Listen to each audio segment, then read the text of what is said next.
வணக்கம்.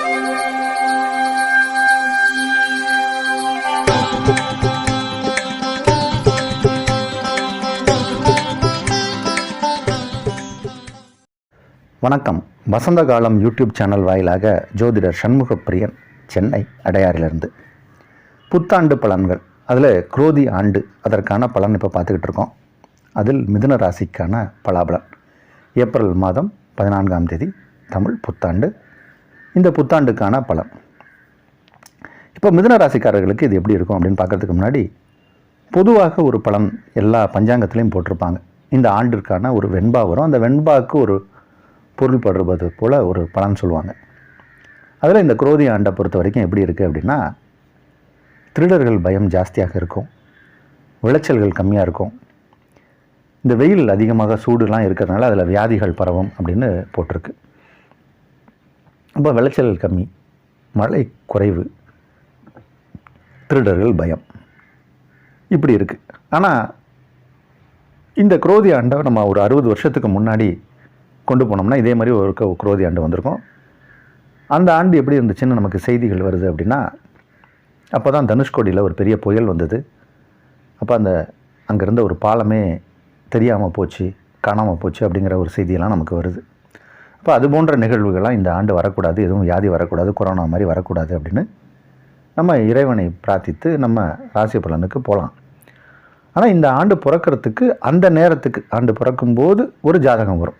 அந்த ஜாதகம் இப்போ எப்படி வருது அப்படின்னு பார்த்தோம்னா, விருச்சக லக்னம் வருது. லக்னத்துக்கு 4, அதாவது கும்பத்தில் செவ்வாய் சனி, லக்னத்துக்கு 5 மீனத்தில் சுக்கிரன் புதன் ராகு, லக்னத்திற்கு 6 மேஷத்தில் சூரியன் குரு, லக்னத்திற்கு 8 சந்திரன், லக்னத்திற்கு 11 கன்னியில் கேது. இந்த மாதிரி ஒரு அமைப்பில் இந்த குரோதி ஆண்டு பிறக்குது. இந்த அமைப்பை கொண்டு நம்ம இப்போது மிதுன ராசிக்காரர்களுக்கு பலன் சொல்ல போகிறோம். இப்போ இந்த மிதுன ராசிக்கு பலன் சொல்லணும் அப்படின்னம்னா, இந்த ஆண்டு ஏதாவது பெயர்ச்சிகள் இருக்கான்னு, சனி பகவானோட பயிற்சி எதுவும் கிடையாது. அவர் கும்பத்தில் தான் இருக்க போகிறார். ராகுக்கு எது பயிற்சியும் கிடையாது. ராகு பகவான் மீனத்திலும் கேது பகவான் கன்னியிலும் தான். மே மாதம் 1ஆம் தேதி குரு பயிற்சி இருக்குது. குரு இது காலம் வரைக்கும் உங்கள் ராசிக்கு 11ஆம் இடத்துல இருந்த குரு பகவான் இப்போ 12ஆம் இடம், அதாவது ரிஷபத்துக்கு வரப்போகிறார். இந்த அமைப்பு தான் நம்ம மேஜராக வச்சுக்கிட்டு இப்போ பலன் சொல்ல போகிறோம். அப்படி பார்த்தோம்னா, குரு 12ல் வர்றது அவ்வளோ நல்ல விசேஷ பலன் கிடையாது. குரு உங்களுக்கு 7க்கும் 10க்கும் உடைய கிரகம். அவர் 12ஆம் இடத்துக்கு வரும்போது நிறைய செலவு வரும். செலவை நம்மளால் கட்டுப்படுத்தவே முடியாது.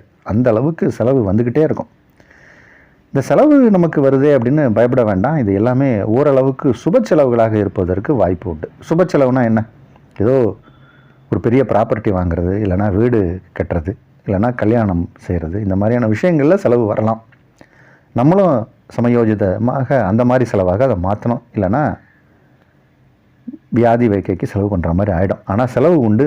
குரு 12ஆம் இடத்தில் இருப்பதால் சுப செலவு தான் வரும். பொருளாதார ரீதியில் கொஞ்சம் நெருக்கடி ஏற்படும். கொஞ்சம் பணம் கொடுக்கல் வாங்கல்லையும் சிக்கல் ஏற்படலாம். கொஞ்சம் ஏற்ற இறக்கங்கள் நிலவும். வரவுக்கு மீறிய செலவுகள் இருக்கலாம். நம்மக்கிட்ட இருக்கிற பொருளையே நம்மளால் அனுபவிக்க முடியாத ஒரு இடையூறுகள் ஏற்படலாம். தேவையற்ற அலைச்சல்கள் ஏற்படும், டென்ஷன் ஏற்படும். அசையா சொத்துக்களில் கொஞ்சம் சுப செலவுகள்லாம் ஏற்படும். தொழில் முன்னேற்றத்திற்கு சில பணத்தை நம்ம செலவு பண்ணுற மாதிரி வரும். நம்மளுடைய தொழிலுக்கான முன்னேற்றத்திற்கு சில முதலீடுகளை அதிகமாக போட வேண்டிய சூழ்நிலை ஏற்படும். நம்ம உத்தியோகத்துலேயும் ரொம்ப பொறுமை காக்கணும். ஏன்னா நமக்கு நம்ம திறமைசாலின்னு வெளியே நம்ம ரொம்ப பேசினோம்னா நம்ம பதவிக்கே ஆபத்து வந்துடும். அதனால் உத்தியோகத்தில் பொறுமை காக்கணும். சனி பகவான் 9ல் இருக்கிறதுனால எதையும் எதிர்கொள்ளக்கூடிய பலம் ஏற்படும். நல்ல நீங்கள் எதிர்த்து போராடி அதில் ஜெயிச்சிருவீங்க. அதனால் இந்த வருஷத்தை பொறுத்த வரைக்கும் பார்த்தோம்னா நமக்கு செலவுகள் அப்படிங்கிறது மட்டும் தெளிவாக தெரியுது. ஆனால் எதையும் எதிர்த்து போராடி நீங்கள் ஜெயிக்கக்கூடிய வல்லமை பெற்றவர்களாக தான் இருப்பீங்க. அதனால் கொஞ்சம் மத்தியம பலன்தான் இருந்தபோதும் நீங்கள் வெற்றி அடையக்கூடிய ஜாதகர். வெற்றி உங்கள் பக்கம். இந்த ஆண்டு நல்ல ஆண்டு.